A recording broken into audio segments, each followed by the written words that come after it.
কি হতভাগ্য কপাল আমাদের আমাদের বিএনপি সরকার গঠন করেছে 4 মাসের অধিক সময় হবে।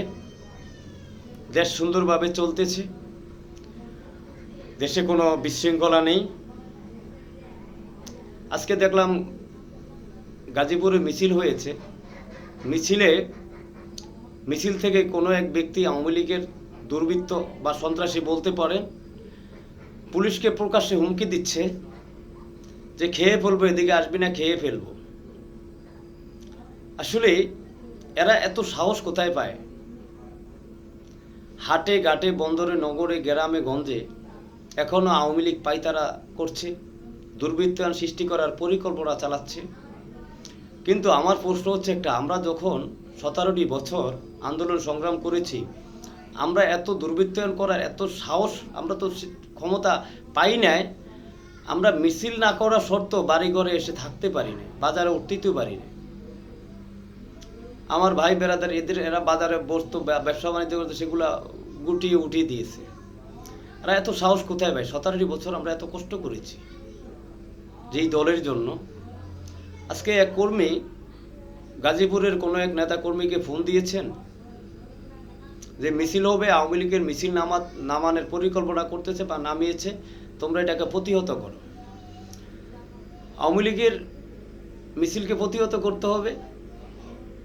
আর সেই কর্মী উত্তরে বলল কি জানেন? বাড়ি গাড়ি আপনারা করেছেন, আপনি যে প্রতিহত করেন।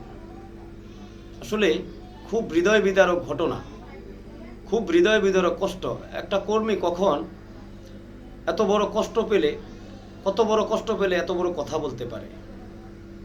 কিন্তু আসলেই প্রত্যেকটা জেলা উপজেলার সব সিনিয়র নেতৃবৃন্দদেরকে দৃষ্টি আকর্ষণ করছি, আপনাদের কর্মীদেরকে অবহেলার কারণে হয়তো সরকার যদি আবার কখনো পার্টির দুঃসময় আসে, হয়তো আপনারা আর কর্মী খুঁজে পাবেন না, কর্মীদেরকে পাবেন না। কেন পাবেন না জানেন?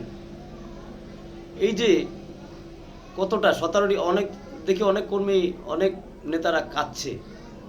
আপনারা তো আসলে 17টি বছরের মূল্য আপনারা তো তাদের পরিশোধ করতে পারবেন না, তাদের ঋণ শোধ করতে পারবেন না।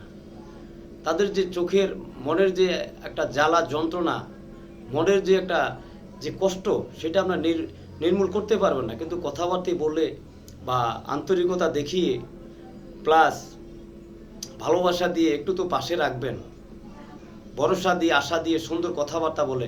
কিন্তু আসলে আছে এই যে আওয়ামী লীগ যেভাবে পায়তারা দিচ্ছে, আপনারা 2 বছর পরে কি করবেন?